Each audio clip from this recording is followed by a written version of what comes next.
75 feet of muddy ground separated the nursery window from the edge of the woods, and right in the middle lay a crude, broken wooden ladder. It was the night of March 1st, 1932. The cold rain was already washing away whatever footprints the intruder had left.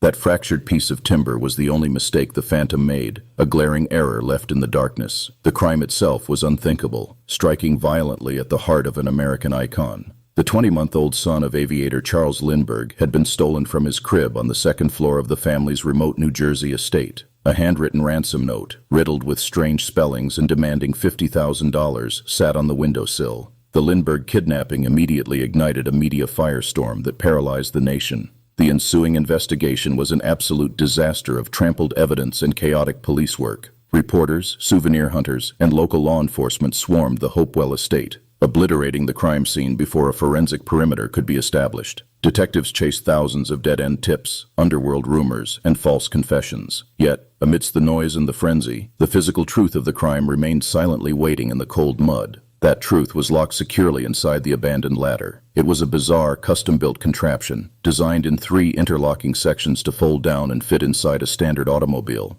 But it was poorly constructed, snapping under the weight of the kidnapper during the frantic escape. While traditional detectives saw only a useless piece of broken carpentry, one man recognized a detailed map leading straight to the perpetrator. Arthur Kohler was not a traditional detective, a federal agent, or a seasoned homicide investigator. He was a quiet, meticulous government scientist working out of the United States Forest Products Laboratory in Madison, Wisconsin. Kohler was the nation's leading expert in wood technology, a man who understood the microscopic cellular structure of timber better than anyone else. Recognizing the unique evidence, he offered his services to authorities.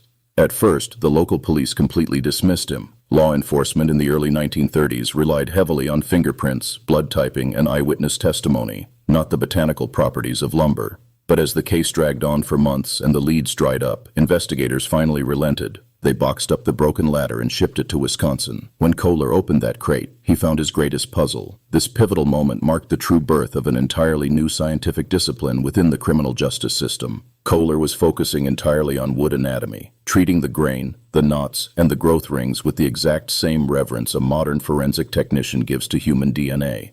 He knew every piece of timber carries a unique biological signature, a permanent record of the soil and climate it endured. Kohler dismantled the ladder with absolute surgical precision, separating it into its individual wooden components. He discovered that the amateur builder had used 4 distinct types of wood: North Carolina pine, Douglas fir, birch, and ponderosa pine.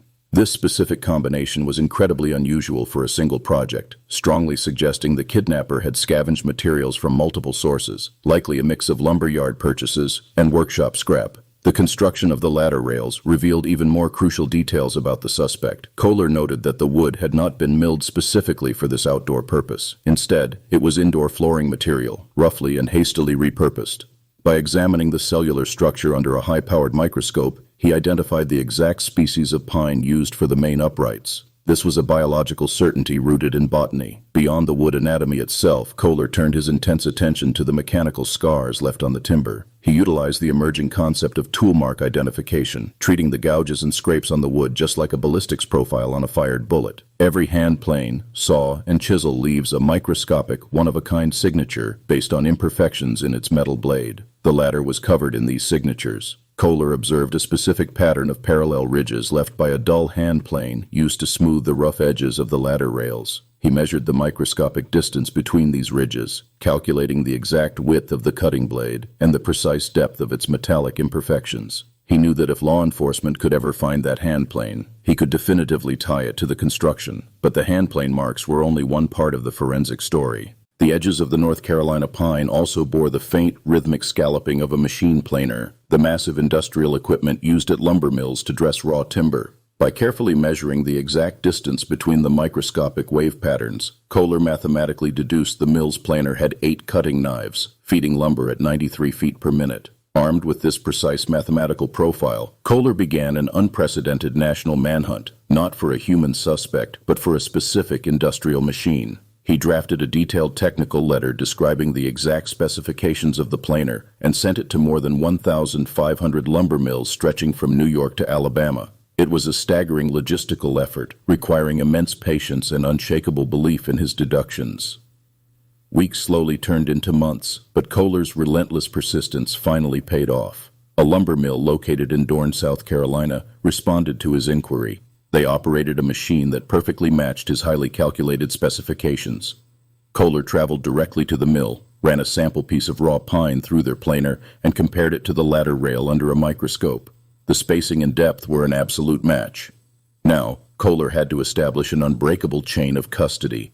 He needed to track that specific shipment of North Carolina pine from the rural mill in South Carolina all the way to the unknown kidnapper's hands.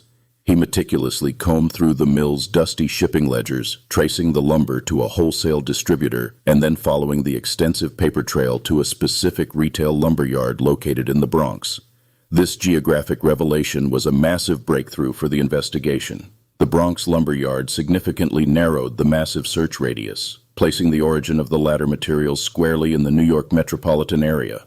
It perfectly corroborated other circumstantial evidence that suggested the kidnapper was a local resident. Kohler had successfully tracked a phantom through the invisible supply chain of American industry, proving the immense power of forensic science.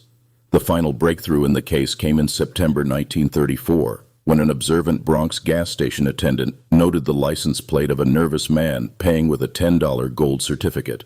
The bill was traced directly to the recorded serial numbers of the Lindbergh ransom money.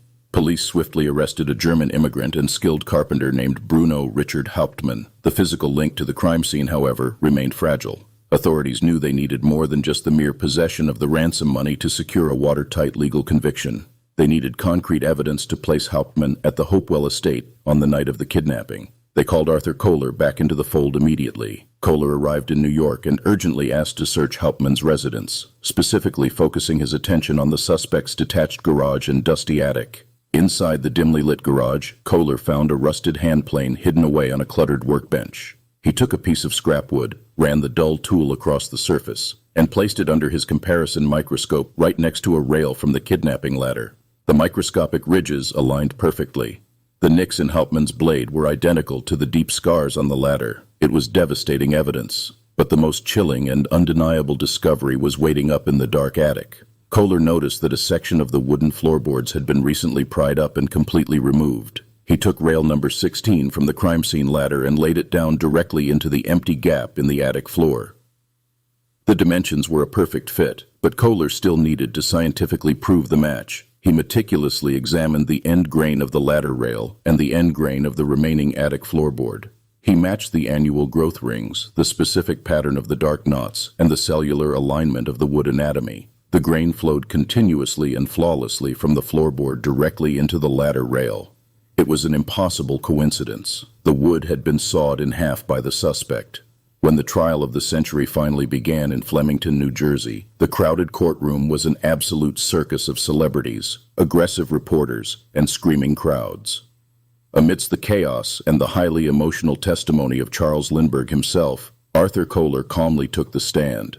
He brought his heavy microscopes, his wood samples, and his detailed charts directly into the courtroom, transforming the chaotic media spectacle into a rigorous science classroom. The ruthless defense attorneys tried desperately to rattle him on the stand. They aggressively mocked his methods, questioned his professional credentials, and attempted to confuse the jury with dense technical jargon. But Kohler remained completely unflappable under the immense pressure. He calmly explained the tool marks, the planer speeds, and the biological uniqueness of the wood grain. His testimony was a masterclass in objective, forensic storytelling, anchoring the prosecution's case. The captivated jury listened intently as Kohler demonstrated exactly how the ladder could only have been built by the man sitting at the defense table. He did not rely on frightened eyewitnesses who might be mistaken, or written confessions that might be coerced by police. He relied entirely on the silent, unalterable testimony of the timber itself. The wood could not lie, and Kohler had simply translated its hidden language. Bruno Richard Hauptmann was ultimately convicted of murder in the first degree and swiftly sentenced to death. While the discovery of the hidden ransom money initiated his sudden downfall, it was the forensic analysis of the ladder that firmly sealed his fate.